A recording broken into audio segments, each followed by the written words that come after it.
Lewandowski, Luis Suárez, Gareth Bale, Julio Cesar, and who are they going to get at the Etihad? 5 topics, 5 minutes. Joining me are former Man United, Nottingham Forest and England midfielder Neil Webb, comedian and Manchester United fan Paul Tonkinson, and Goal.com correspondent Greg Stobart. I'm James Richardson and this is Transfer Talk. Question 1 then. Klopp, Pellegrini, maybe even Mancini. Who's going to be the lucky manager complaining about Man City's attitude next season, Neil? I think it'd be Mancini still in the job. I think he's got a point to prove again this season. He proved it last year by winning the league. He hasn't proved it in Europe yet. He's had 2 disappointing campaigns in Europe. He's lost the league. So I think he'll get another chance, another year. I think Mancini's under massive pressure now. He's very lucky that Pep Guardiola's got the Bayern Munich job, because the 2 people above Mancini, Soriano and Begiristain, they've got no loyalty to Mancini at all, and they are looking for another manager. I wouldn't be surprised if they got someone like Pellegrini, but Mancini's under big pressure. They've blown it this year. Under massive pressure. He needs money in the summer and 1 more season, I think. To be fair, but not that City are fair. More money. If they lose to Wigan in the FA Cup final? It's been a disastrous season for City. Look at the money they've spent, look at the expectations of the owners. They won their first title last year. They haven't built it at all. They've regressed. It's not good enough. Look at this is a very ambitious Abu Dhabi ownership. It's not good enough. All right, question 2 then. Lewandowski, Izzyovski. Well, Mario Götze is going to Bayern Munich in a €37 million deal.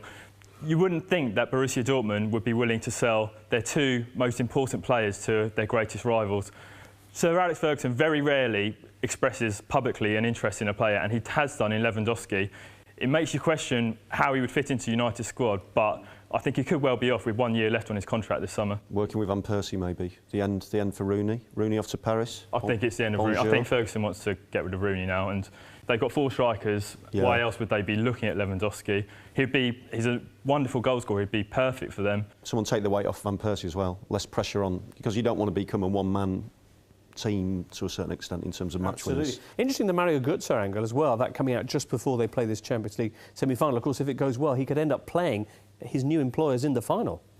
You almost feel like it's mind game from Bayern Munich announcing the deal before the end of the season, because, as you say, if Bayern Munich end up playing Borussia Dortmund in the final, it would be very, very awkward. All right, question 3. Gareth Bale. How much are we up to now, Greg? Well, it's supposed to be 100 million. Last week it was 70 million, and in next week it'll be 150 million. It could be anything.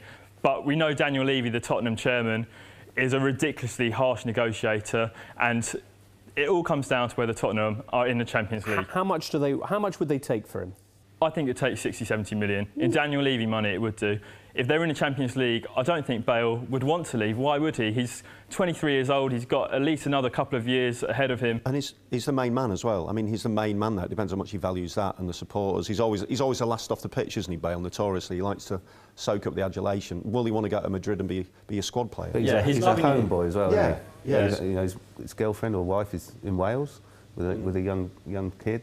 Will he, he can get London to Cardiff, wherever it is. Cardiff has just come up, It's not fair. Yeah, it's not fair. Yeah, he won't go. Might sign for Cardiff. Might sign for Bale for Cardiff. He loves 10 million. He loves being the main man. AVB has brought the very best out of him, but he deserves to be playing the Champions League. All right then. Item 4, the clock very unforgiving. Arsenal, as ever, they need a goalie. Could it be Julio Cesar of QPR, Paul? Well, it could be Julio Cesar of Cesar. Yes, I know they've been looking. There's been rumours that he's been looking at him, hasn't he? If you were a QPR fan, would you be happy about that? If you were an Arsenal fan? Well, if I was a QPR fan, I wouldn't be happy anywhere I look. Arsenal obviously need a new keeper. He had a fantastic January, didn't he, Cesar? And since then he's kind of fallen off. He's not even in the first team now, is he? So it's dwindling returns with Cesar. Wenger definitely wants a goalkeeper. He's lost faith in Chesney. He's dropped him. You can tell that. Fabianski's historically been known for the clangers. You wouldn't be surprised if he lets one through his legs. They need a top-class goalkeeper because it's so important. Wouldn't have said Cesar was the answer. Cesar was the answer. It's QPR. I think a better goalkeeper for Arsenal would be someone like Mignolet from Sunderland or Begovic from Stoke.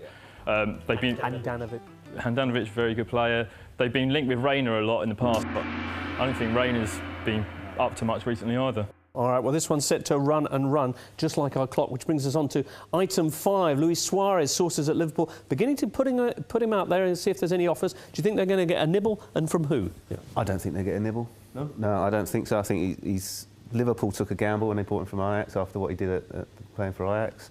The gamble sort of worked. You know, he's a good player. You know, scores great goals, does tremendously well. On the Sunday, you saw best of both worlds from him. And then the worst of one world. He's a fantastic player, isn't he? And also, some would argue, a racist cannibal.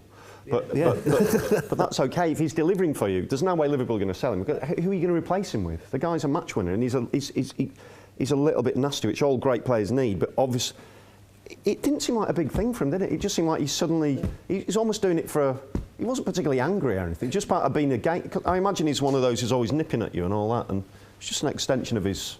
Well, Liverpool will go nowhere if they sell Suárez. No, they can't do. They can't sell him. They've got £80 million debt, and they're not going to be in the Champions League. With the PR damage that, despite incidents done and over the last couple of years, it's overplayed, though. I don't think it's as big as. If the offer comes, I think they might consider taking it. How come Defoe got away with it the other year, though? Didn't he beat someone and no one's anti-Suárez mentality in the press slightly? Anti-Suárez agenda, my word. Well, that's this week's 5 from 5. If you enjoyed it, feel free to click the subscribe button. And if you've got anything you'd like to add, just leave a comment below.